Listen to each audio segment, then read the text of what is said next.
Di episode sebelumnya, Hurrem tersadar di dalam ruangannya, dan Hurrem bertanya apa yang telah terjadi padanya. Sumbul akhirnya berkata bahwa ketika ia ditemukan, ia telah terbaring di lantai istana marble. Aku sangat takut, namun kamu tidak juga bangun. Akhirnya aku membawamu kemari. Namun Hurrem sama sekali tidak mengingat apapun. Sumbul lalu berkata, kamu ingin pergi ke istana marble untuk menemui Mihrima. Hurrem pun bertanya bagaimana keadaan Mihrima, apakah ia baik-baik saja. Sumbul berkata agar Hurrem tidak perlu khawatir karena Mihrima baik-baik saja. Ketika kamu pergi, aku menemui Mihrima, dan dia berkata dia tidak pernah pergi ke istana marble. Lalu aku pun berkata Hurrem Sultan telah pergi menuju jebakan. Sultanımıza tuzak kur. Sultanım kalkmaz. Tamam. Hurrem lalu bangkit dan ingin menemui Mihrima. Mihrima sen nerede? Hurrem yang terlihat sangat pucat menanyakan di mana anaknya sebelum kembali ke istana. Mihrima menjawab bahwa ia sedang di taman istana. Hurrem menanyakan lagi, apakah kamu memintaku untuk menemuimu ke istana marble? Atau apakah kamu mengirimkan sebuah pesan? Mihrima berkata, Ibu, kamu menakutiku. Ada apa sebenarnya denganmu? Apakah kamu punya masalah? Hurrem yang belum mendapatkan jawaban Mihrima menanyakan kembali, apakah Mihrima memanggilnya ke istana marble? Mihrima berkata, kamu sama seperti Sumbul yang menanyakan hal yang sama. Aku tidak berada di sana. Ben oraya hiç gitmedim. Mihrima lalu melihat tangan ibunya yang memerah. Beni duydun mu Sümbül? Çabuk. Sembari berjalan menuju ke ruangannya, Mihrima bertanya apa yang telah terjadi padanya. Hurrem lalu menjawab agar tidak mendekatinya. Hayır. Sesampainya di ruangan, Cihangir ingin memeluk ibunya. Namun Hurrem yang tidak ingin menularkan penyakitnya, ia pun menghindari Cihangir. Hurrem beralasan pada Cihangir kalau abangnya telah menunggu dan ibu akan datang ke sana. Hurrem lalu menyuruh Mihrima agar membawa Cihangir.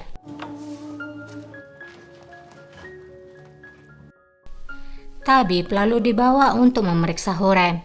Apipe bertanya apa yang dialami oleh Hurrem. Hurrem pun berkata bahwa ia merasa tidak baik-baik saja. Ia merasa sulit bernapas dan demam. Lihatlah apa yang telah mereka lakukan padaku. Apipe pun terkejut melihat kulit Hurrem Sultan yang telah memerah. Hurrem meminta Sumbul untuk tetap mengawasi anak-anaknya dan jangan membiarkan anaknya untuk masuk ke dalam ruangannya. Zinhar. Siz merak etmeyin sultanım. Ne oldu hatun, nedir? Hurrem lalu bertanya pada tabib apakah ini penyakit atau racun. Tabib berkata ini sulit dijelaskan, tapi ini tidak terlihat seperti racun. Sepertinya lebih ke penyakit. Hurrem bertanya, penyakit apa? Apakah menular? Tabib lalu menjawab, aku tidak berpikir ini penyakit menular, Sultanah. Terkadang dari kesedihan dan stres bisa menjadi penyebabnya. Dan untuk kulit yang memerah, akan aku obati dengan sebuah salep. Bir merhem hazırlayacağım. Allah Sultan, ben elimden geleni yap. Apipe menanyakan apakah Hurrem Sultan mengingat sesuatu. Namun Hurrem tidak mengingat apapun. Mermer köşke girdi. Penyelidikan pun dimulai. Pelayan yang mengikutinya sebelumnya menjelaskan bahwa saat di istana marble, mereka tidak masuk ke dalam karena Hurrem Sultan yang menyuruh mereka untuk tetap tinggal di luar. Apipe lalu bertanya apakah tidak ada yang masuk atau keluar dari sana. Pelayan tersebut pun berkata, tidak ada. Kami menunggu di sana dan akhirnya Sumbul Aga datang kepada kami. Ketika kami masuk ke dalam, Hurrem Sultan sudah berada di lantai. Sumbul berkata, gadis bodoh, kamu berdiri di sana sangat lama, tapi kamu tidak melihat siapapun. Nasıl kimseyi görmezsiniz? Fahriye Kalfa. Sekarang giliran Diana yang ditanyai oleh Sumbul. Sumbul menanyakan kemana saja kamu saat Sultana pergi. Diana pun menjawab bahwa ia bersama Pangeran Cihangir. Apipe berkata lagi, apa yang terjadi sebelum insiden ini terjadi? Dan apa yang dilakukan Sultana sepanjang hari? Apakah tidak ada seorang pun yang datang? Nigar Hatun gelmişti. Penjaga lalu menjawab bahwa Nigar datang sebelumnya, dan setelah dia sampai, Sultana lalu pergi. Sumbul lalu marah dan berkata, mengapa tidak dari tadi kamu mengatakannya? Veldesene be Adem. Nigar Hatun. Apipe lalu berkata pada Sumbul untuk menemukan Nigar dimanapun berada dan bawa dia kepadaku. Getirin hemen.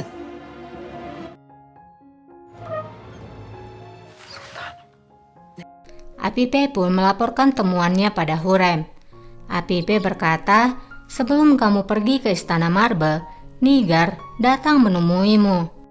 Nigar Hatun ziyaretiniz. Namun Hurrem masih belum bisa mengingat apapun.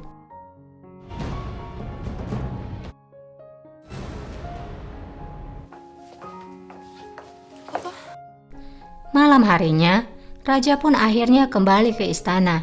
Mihrima yang sedari tadi menunggu kedatangan Raja, akhirnya mengatakan bahwa ibunya sedang sakit.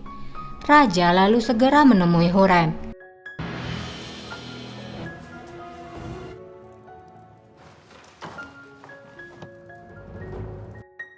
Raja sampai di kamar Hurrem dan melihat istrinya yang sedang tertidur. Ia juga memperhatikan tangan Hurrem yang memerah. Raja bertanya pada Apipe apa yang terjadi pada Hurrem. Apipe menjawab, dokter telah memberikan obat padanya dan ia sedang tidur. Raja bertanya lagi, ada apa dengan Hurrem? Apipe pun berkata, dokter mengatakan dia sakit karena dari stres dan sedih. Raja lalu berkata, kenapa tidak ada yang memberitahukan padaku? Bana neden haber vermediniz? Süleyman. Hurrem pun terbangun karena mendengar suara raja yang marah. Hurrem memanggil suaminya. Hürrem, buradayım. Raja pun membelai Hurrem. Hurrem yang takut penyakitnya menulari raja, ia pun mengatakan agar raja jangan menyentuhnya. Namun raja mengatakan Tuhan akan mencegahnya. Raja akhirnya menyuruh Apipe untuk memanggil Yahya Efendi secepatnya. Emredersiniz hünkârım. Hürrem'in Raja lalu berbicara pada Hurrem. Ia mengatakan bahwa Hurrem terlihat baik-baik saja saat pagi hari. Apa yang telah terjadi? Hurrem menjawab, aku tidak tahu apa yang terjadi. Mengapa mereka melakukan hal ini padaku? Yaptılar böyle. Mehmet lalu datang dan berkata agar ibunya berusaha untuk olmuş mencoba olabilir bu? mengingat sesuatu. Hurrem pun menjawab, ia tidak bisa mengingatnya. Bilmiyorum Mehmet. hünkârım. Yahya Efendi pun telah tiba. Raja berkata, hanya Yahya yang bisa membantu untuk hal yang tidak beruntung seperti ini. Dermanı sendedir ancak. Geçmiş olsun sultansın size. Raja lalu menunjukkan ruang merah di tangan Hurrem. Raja juga menjelaskan kalau istrinya juga memiliki demam. Yahya lalu menanyakan pada Apipe apa yang dimakan dan diminum oleh Sultana. Apipe pun menjawab, Sultana, sarapan bersama pangeran dan semuanya baik-baik saja. Yahya lalu bertanya lagi, apakah Sultana makan sesuatu tanpa siapapun? Apipe tidak bisa menjawab karena ia tidak tahu. Hurrem pun akhirnya menjawab, aku tidak bisa ingat apapun yang terjadi padaku. Aku merasa lemah dan hilang kesadaran. Yahya pun bertanya lagi, apakah kamu menggunakan sesuatu di kulitmu seperti olive oil atau lavender? Hurrem pun hanya menggeleng. Sırganot. Tabib Yahya lalu menyuruh membuat salep untuk Hurrem Sultan kepada tabib wanita. Merhem hazırlayın derhal.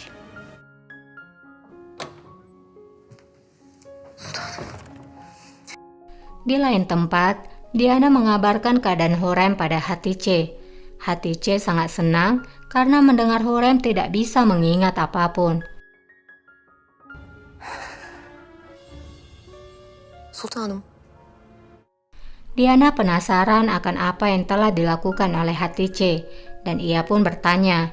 Namun Hatice mengatakan Diana tidak boleh bertanya. Ia hanya perlu melakukan tugasnya dan menyuruh Diana untuk pergi. Çekilebilirsin. Yahya. Kembali ke Raja. Setelah melakukan pemeriksaan, Raja bertanya apa yang terjadi pada istrinya. Yahya juga mengatakan hal yang sama dengan tabib wanita sebelumnya. Yahya Efendi, istediğiniz merhemi hazır. Salep yang diperintahkan untuk dibuat pun telah jadi. Derhal kızarım. Yahya kemudian menyuruh tabib wanita untuk mengoleskan ke arah kulit yang kemerahan, lalu dililit dengan perban dan harus diikat dengan kencang. Setelah mendapatkan arahan, tabib wanita pun mengerjakannya. Bana doğruyu söyle Yahya. Saat berduaan dengan tabib Yahya, Raja lalu bertanya lagi apa penyebab yang sebenarnya.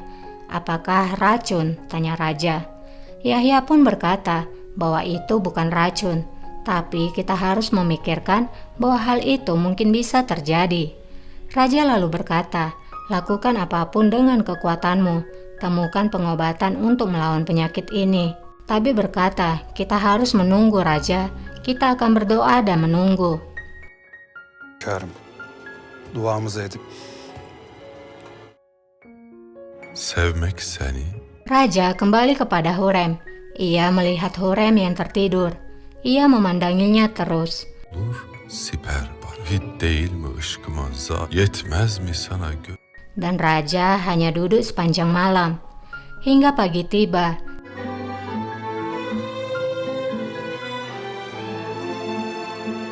Dan Hurrem terbangun.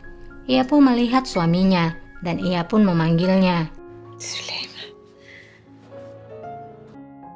Raja pun segera mendekati istrinya yang sangat ia sayangi itu.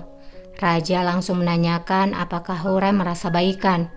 Apakah Hurrem masih merasa sakit? Hurrem pun menjawab tidak. Raja lalu mengecek pergelangan tangan Hurrem yang diperban, dan kemerahan itu telah hilang. Allah'ım sana şükür.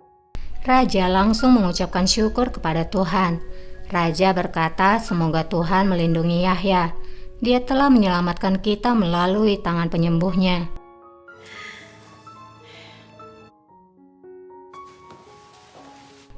Hurrem kembali ke ruangannya. Di sana sudah ada Nigar bersama Sumbul. Hurrem pun mulai menanyakan tentang kunjungan Nigar kemarin dan menanyakan apa yang diinginkan oleh Nigar. Nigar berkata, apakah kamu tidak mengingatnya, Sultanah? Hurrem pun berkata, jawab saja pertanyaanku. Nigar lalu berkata lagi bahwa ia menyampaikan tentang Mihrima dan Balibe yang di taman dan akan menuju istana Marble. Hurrem pun bertanya, apa artinya ini? Apakah kamu menuduh seorang sultanah? Nigar pun berkata, tentu saja bukan hal seperti itu. Aku kira kamu ingin tahu. Semua orang tahu kalau Mihrima jatuh cinta pada Balibe sejak masih kecil. Hurrem lagi-lagi tidak bisa mengingat pertemuannya bersama Nigar sebelumnya. Hurrem bertanya, apakah ada lagi? Apakah kamu mengatakan sesuatu hal lainnya? Nigar pun berkata tidak. Kamu ingin pergi dan aku tidak tahu apa yang terjadi selanjutnya. Hurrem berkata, itu berarti kamulah orang yang terakhir berbicara padaku. Kemudian aku pergi ke istana Marble. Kemudian siapa yang tahu apa yang telah mereka lakukan padaku. Aku masih tidak bisa mengingat apapun. Kamu akan memberitahukan aku apa yang telah terjadi. Nigar mengatakan bahwa ia tidak punya apa-apa lagi untuk dikatakan. Kes sesini! Mendengar jawaban Nigar yang tidak mengatakan hal yang sebenarnya, Hurrem pun berdiri dan marah. Hurrem berkata, kamu pikir aku tidak tahu kamu bersekutu dengan Sang Sultan? Nigar berkata, Sultana, aku bersumpah. Nigar nampaknya masih tidak mau mengaku. Hurrem pun segera memanggil penjaga. Derim ki... Alın paşaya teslim edin. Hurrem memerintahkan membawa Nigar pergi dan membawanya kembali kepada Rustem. Lalu suruh Rustem untuk membuangnya ke laut. Lakukan apa yang aku katakan. Aku tidak ingin ada ular di sekitarku. Yılanlar istemiyorum Sultanım. Nigar pun diseret oleh penjaga. Sultanım vallahi beni yok. Hatice Sultanım. Namun akhirnya Nigar mengatakan bahwa ia telah disuruh oleh Hatice Sultan. Mendengar jawaban Nigar, akhirnya Nigar tak jadi dibawa. Nigar mengatakan bahwa ia telah diancam karena ia tidak akan pernah melihat putrinya dan akan mengembalikan putrinya jika melakukan semua yang mereka perintahkan. Hurrem lalu bertanya, "Nigar, apa yang telah mereka lakukan padaku?" Nigar pun berkata bahwa Hurrem telah dimantrai. Hurrem terkejut mendengar jawaban Nigar.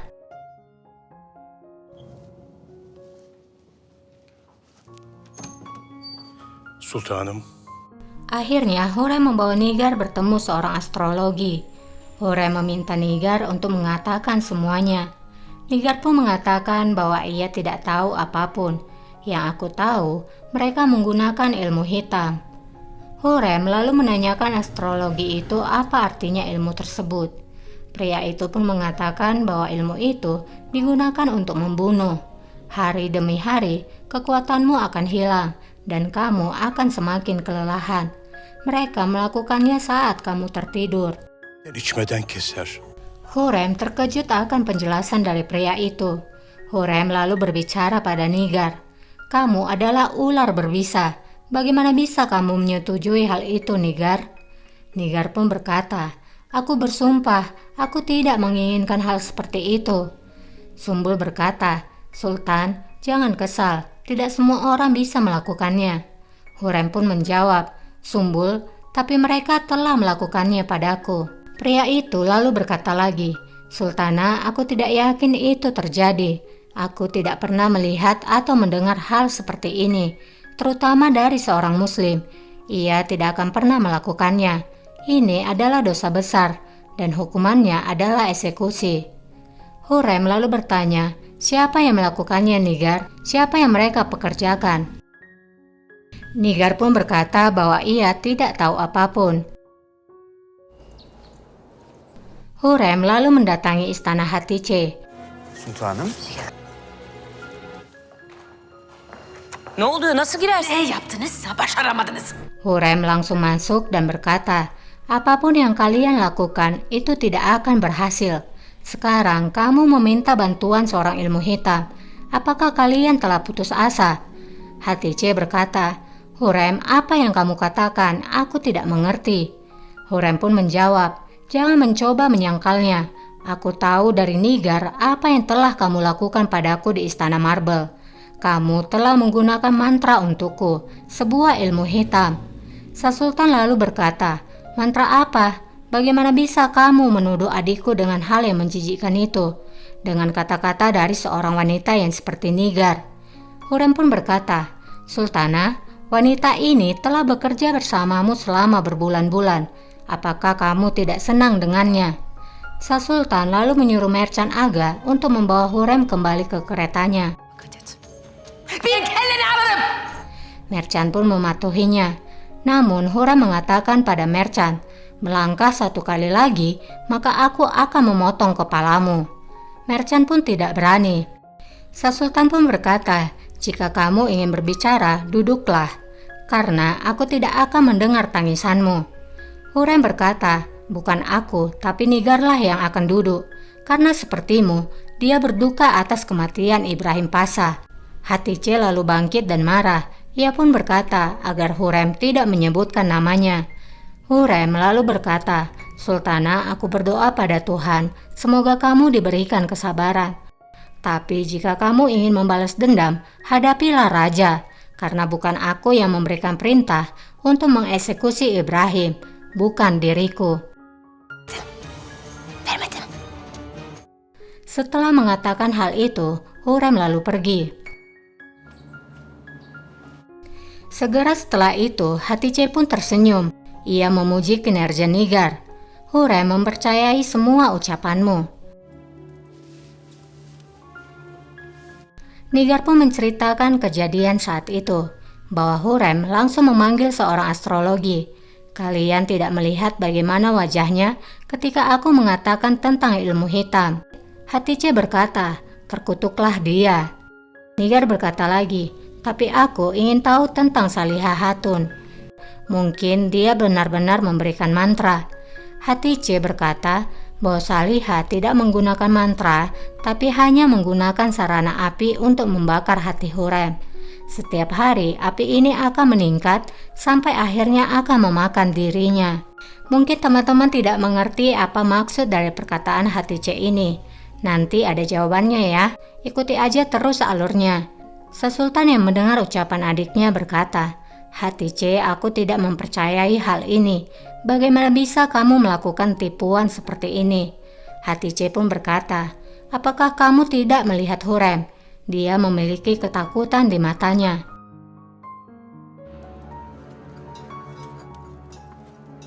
Di istana, sebuah kayu telah disusun di tempat pembakaran. Sepertinya ini adalah untuk aromaterapi ruangan dan dilakukan oleh Diana di dalam kamar Hurrem.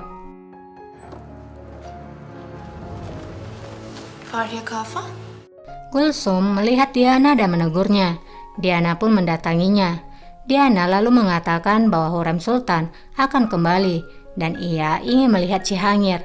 Bawalah Cihangir kemari. Malam pun tiba, Hurrem tertidur, namun kemudian terbangun dan terbatuk-batuk.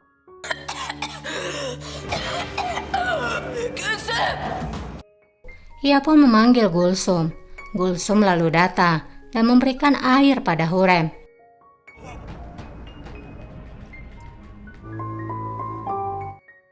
Hurrem tidak tidur sepanjang malam.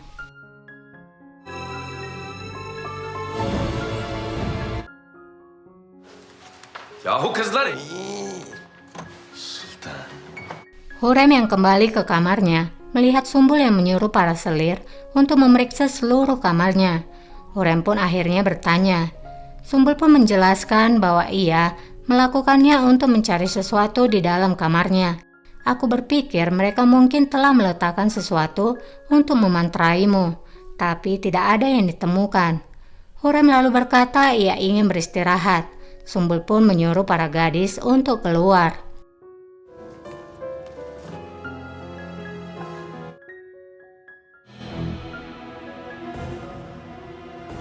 Rustem melihat seorang pria membawa surat menuju kamar Balibe. Ia pun lalu mengambil surat itu dan membacanya. Rupanya itu surat dari Mihrimah yang mengatakan tentang perasaannya pada Balibe. Ia pun lalu mengambilnya. Belum sempat ia keluar, Balibe kembali ke ruangannya. Ia menanyakan apa yang dilakukan oleh Rustem di ruangannya. Rustem pun beralasan ia ingin berteman dengan Balibe. Namun Balibe mengatakan ia tidak begitu ramah dengan semua orang. Rustem pun berkata, aku mengerti, berarti kita tidak punya masalah apapun.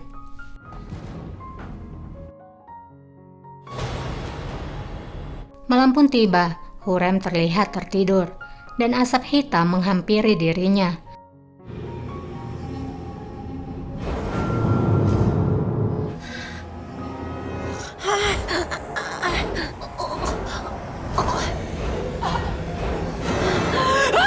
Ia pun akhirnya terbangun. Ia lalu keluar dari kamarnya.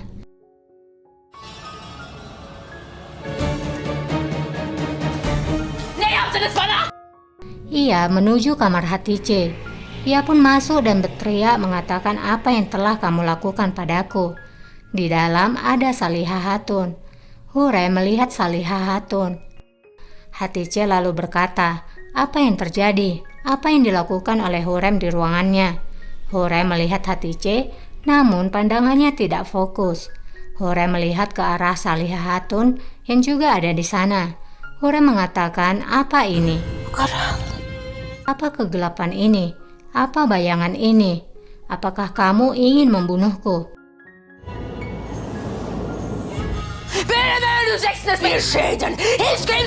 Aku tidak takut. Aku tidak takut kepada siapapun. Apipe lalu datang karena mendengar keributan yang dibuat oleh Hurrem. Sakin olun sultanım. Hurrem lalu dibawa dan ia terus melihat Salihah Hatun.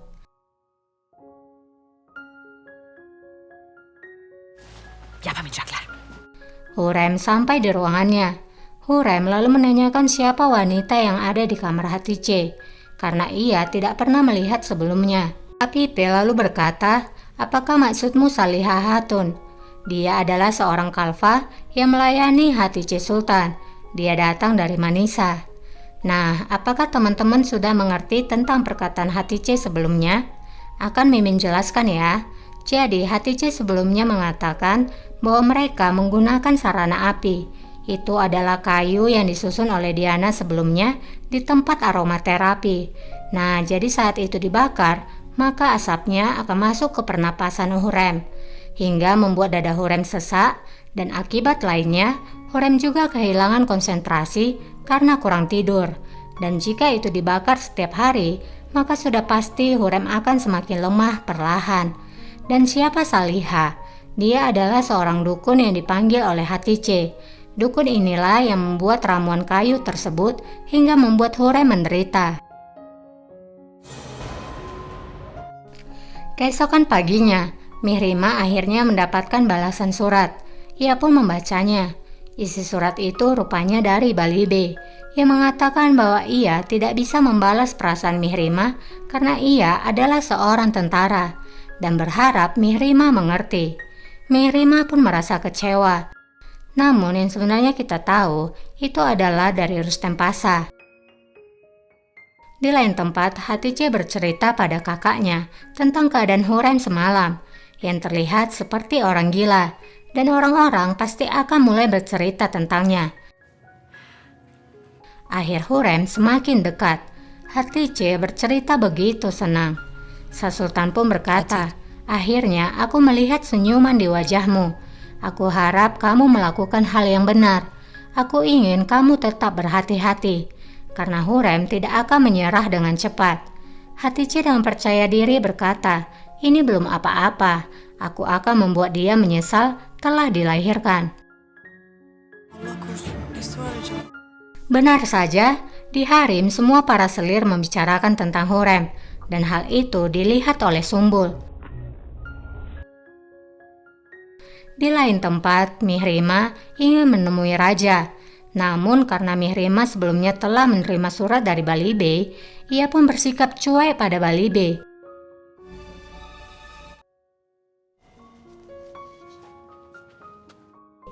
Sumbul kembali ke ruangan Hurrem dan berkata karena kejadian semalam, harem mengalami pergolakan. Semua orang membicarakan tentang dirimu. Aku tidak tahu apa yang harus aku lakukan. Mendengar laporan Sumbul, meskipun masih lemah, Hurrem bangkit dan menyuruh Gulsum untuk menyiapkan pakaiannya. Hürrem Sultan Hazretleri. Singkatnya, Hurrem mendatangi harem. Ia ingin orang-orang melihatnya dalam keadaan baik-baik saja. Ia pun berjalan. Namun karena fisiknya yang lemah, ia pun akhirnya terkapar. Tapi ia bisa bangun lagi. Ia bangun dan melihat ke atas, dan di atas ada Sang Sultan yang melihatnya. Ia pun menyuruh Apipe dan Sumbul melepaskannya.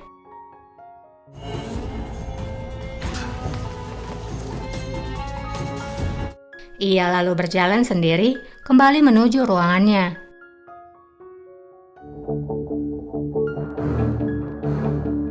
Saat itu, ia berpapasan dengan Hatice Sultan.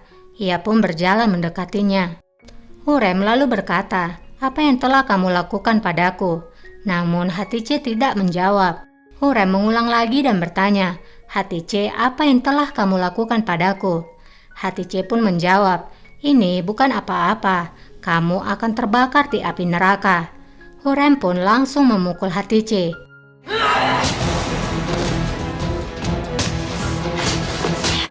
Ia memukul Hatice terus-menerus. Ia melampiaskan kemarahannya yang selama ini ia pendam. Hatice sudah babak belur, dan Hurrem pun menyadari tangannya yang kini penuh darah. Gimana perasaan teman-teman ketika melihat Hatice dipukuli? Apakah kasihan atau puas? Tulis di kolom komentar ya. Dan kisah juga bersambung guys. Buat yang suka dengan kelanjutan ceritanya, boleh dong di-subscribe dulu supaya setiap kali aku upload video terbaru, kalian dapat notifikasinya. Terima kasih udah subscribe, terima kasih udah nonton, terima kasih juga yang sudah komentar. Itu sangat berarti buat aku. Sampai jumpa, bye.